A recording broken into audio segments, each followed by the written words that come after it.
The Georgia Bulldogs once again find themselves in the national championship game, a chance to defend their crown, and they face a TCU Horned Frogs team that is going to give them everything they have and then some.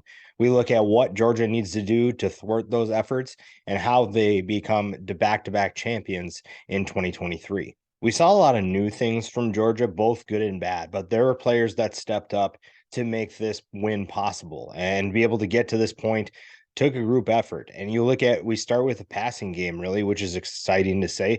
Arian Smith is someone who stepped up big for Georgia, averaged 43 yards per catch on those 3 catches that he had against Ohio State. He is someone that's going to give Stetson Bennett a lot of help and someone who has speed to be able to take the top off the defense.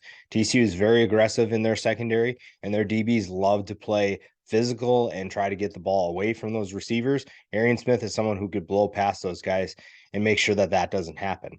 Next is going to be Stetson Bennett. I think that we saw a little bit of struggles in the first half. Kirby Smart even mentioned it going into halftime that Stetson needed to play better. He needed to step up. And in the second half, he played really well. I was very excited to see some of the throws that he made, very impressed with what he did. And he's going to have to do that again against TCU. If TCU is scoring points, Stetson Bennett is going to have to step up. And we've seen that he's able to do that. Last one, there's a number of guys that you could put in here, but these are guys that I think are making the bigger impact on this game. Smile Munden Jr., someone who is going to make a big impact on defense. The linebacker, 7 tackles against Ohio State, 1 tackle for loss, 1 sack. Georgia mixed up a lot of pressures, and that's something we'll talk about in a little bit. But a guy like Munden is going to play a huge role in slowing down this TCU offense. 3 players that Georgia is going to have to worry about. The first one starts with Max Duggan. The quarterback has been an inspiration for TCU. He has been one of the toughest players in college football, and he's someone that Georgia is going to have to find ways to rattle, find ways to get him out of rhythm. And throwing to a guy like Quentin Johnston makes life pretty easy for you. So that's another guy to keep an eye on. We'll talk a little bit more about that matchup for Georgia in just a little bit. Johnston averaged 27.2 yards per catch against Michigan. He is an absolute game changer on offense. Then when you flip to the defensive side of the ball, Dylan Horton made Michigan's offensive line an offensive line that was tabbed by many coming into that game as the best in college football. And a lot of people expected Michigan's offensive line to absolutely dominate. Dylan Horton could not be blocked. And that's going to be a problem for Georgia. I think that he has the ability to do the same thing to the Bulldogs. I don't know if he's going to do that, but he has the ability to do that. He's so quick. He is so explosive. And that's something that Georgia's offensive line is going to have to note coming into this game. Now, there are a lot of things that Georgia has to improve upon, but there are some keys that can help them with that. The first thing is you're going to have to keep the weapons contained. Now, this is easier said than done. And as we saw against Ohio State, Georgia didn't exactly thrive at doing that against the Buckeyes. TCU has a number of big time weapons, and we saw that against Michigan. Kendra Miller, before he got hurt, was averaging 7.1 yards per carry. Amari Mercado came in and backed up Kendra Miller when Miller went out for the game. 8.8 yards per carry. Absolutely phenomenal effort by him. We mentioned Johnston on the outside, 27.2 yards per catch. And then in the return game, Darius Davis didn't really have a great offensive game, but he had 18.8 yards per punt return, and his 1 kick return he brought back for 31 yards. This is a TCU team that thrives on big plays. They have one of the most explosive offenses in college football. They are one of the top teams in terms of explosive plays. And that's something that Georgia is going to have to slow down. It's really simple to say, but it's a different thing to kind of go out and execute.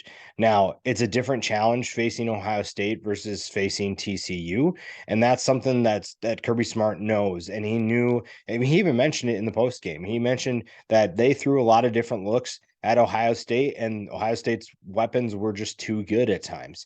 And now Georgia had some counters to those. They had some successful plays of their own, but this is a team that is going to have to play discipline against TCU. Now, TCU can make you pay, and they are very, very good. I don't think they get enough credit for what they've been able to do because everybody just views them as mostly a Cinderella story.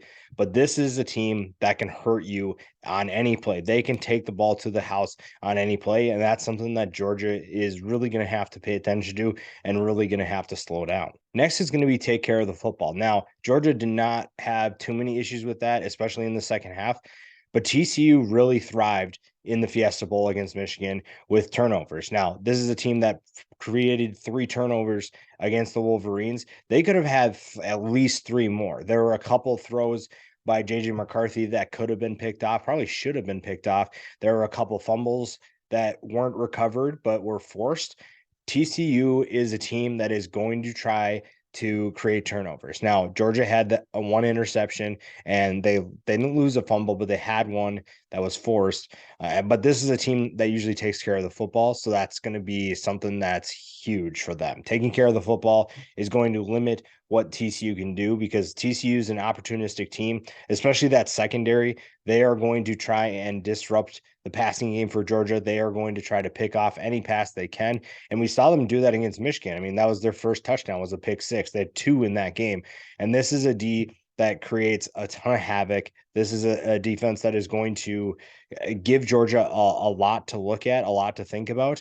And while they do give up a lot of yards and a lot of points like they did in the Fiesta Bowl, this is a team that can turn the ball over and flip momentum into their favor. The last one is going to be disrupt the running game. We already mentioned that DeMarcado and Miller averaged over 7 yards per carry, both of them in the Fiesta Bowl.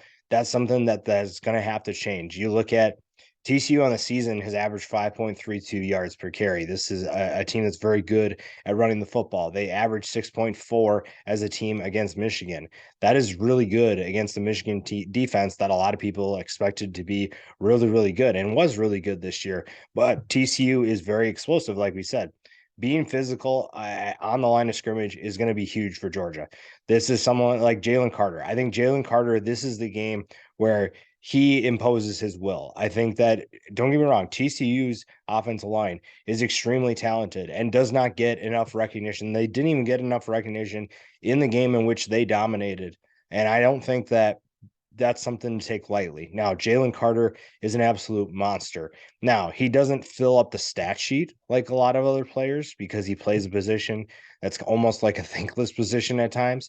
He is really good. That combination of power, and athleticism is really what makes him dangerous. And his ability to, if you go back and watch the Ohio State game, he made a number of plays where nothing showed up in the box score, but it's because CJ Stroud was able to escape. It was because CJ Stroud found his legs again and made some plays with his legs. If Jalen Carter faces any other team that has a less athletic of a quarterback, which maybe not isn't the case against TCU, but Jalen Carter is someone who, because he's so explosive, because he can win so quickly, a lot of times even mobile quarterbacks don't know what to do because he's in their face before they know how to escape or what to do with the football. So that's something to keep an eye on. And that's something that's going to help in the run game as well. A lot of running backs also don't know what to do because if you're not able to make a cut because you're not expecting someone to be in your face a step after getting the football, that's going to be a problem. Now, Georgia also is going to switch things up. They're going to give a bunch of different looks. They're going to send some different pressures.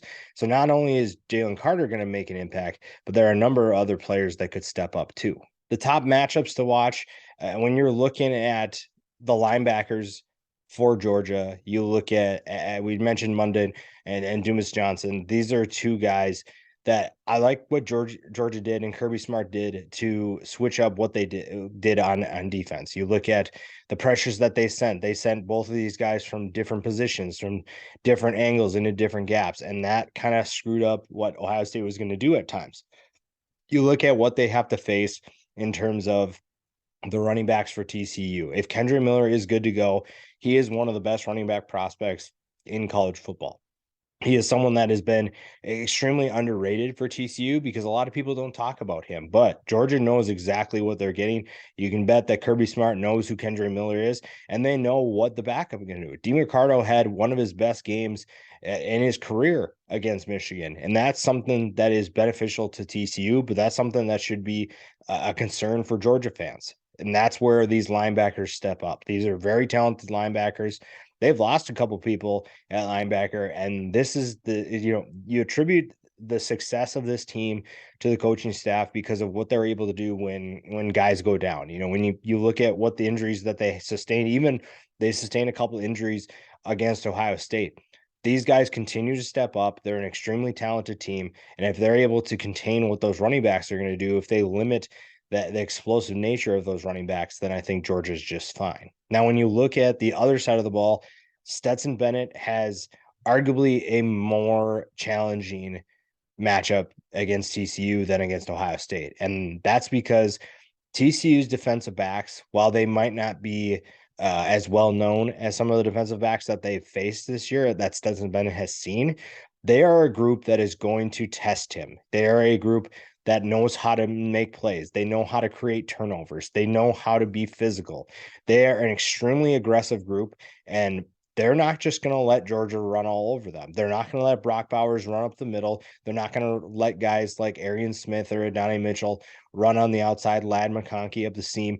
They are going to make life very difficult. And Stetson Bennett at times is going to have to make some difficult throws. Now, we saw him do that against Ohio State. If he's able to continue that and repeat that process, then they're going to be just fine. But this is a critical matchup. I think one that really determines the game, because if Georgia and Stetson Bennett are able to throw the ball and TCU is struggling to stop them, which at times Michigan looked really good, and there's, the play action game is probably going to be huge for them. And Stetson Bennett has to be able to hit those chunk plays or those big explosive plays. We saw him do that in the second half. He looked really, really good. And if he's able to do that again, then Georgia doesn't have much to worry about. And the final one, I think this is maybe one of the biggest matchups in the college football playoff. Keely Ringo versus Quentin Johnston. I think, if anything, just for the future NFL talent between these two, I think that teams really still challenge Ringo. This is a first round talent who has the potential to be really, really good at the next level. And I think teams still aren't afraid of him. I know that he's aggressive and they can get penalties off him. We saw Ohio State do that. Quentin Johnston is a 6'4", 250-pound nightmare.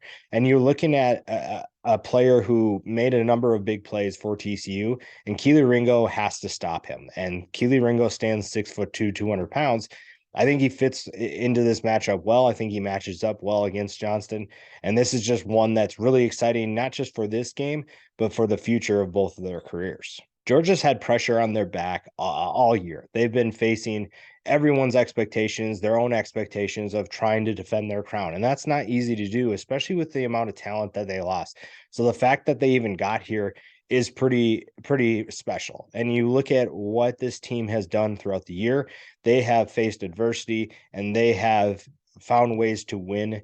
And don't get me wrong, this is still the favorite team. This is not like an underdog story. This is not anything where they had doubters. There was just a lot of pressure on them, and you have to give them credit for it. Now, if they are able to contain TCU's offense, that's really the one big thing they have to do. I don't see why Georgia struggles in this game, because if they're able to slow down that offense, TCU to me doesn't have enough to compete in this game. And especially if you take away Quentin Johnston, who else is going to step up? If TCU doesn't have someone step up for him, then the offense isn't going to go anywhere. So Georgia needs to just keep doing what they're doing. They need to make adjustments from their struggles against Ohio State, apply them to the national championship game, slow down the offense, make Max Duggan create turnovers, create mistakes, and they're going to be just fine. This is a really talented team, and it's going to be really scary if they win a national championship in a year in which they lost the amount of talent that they have, the amount of NFL talent that they had, and they're still able to win it all.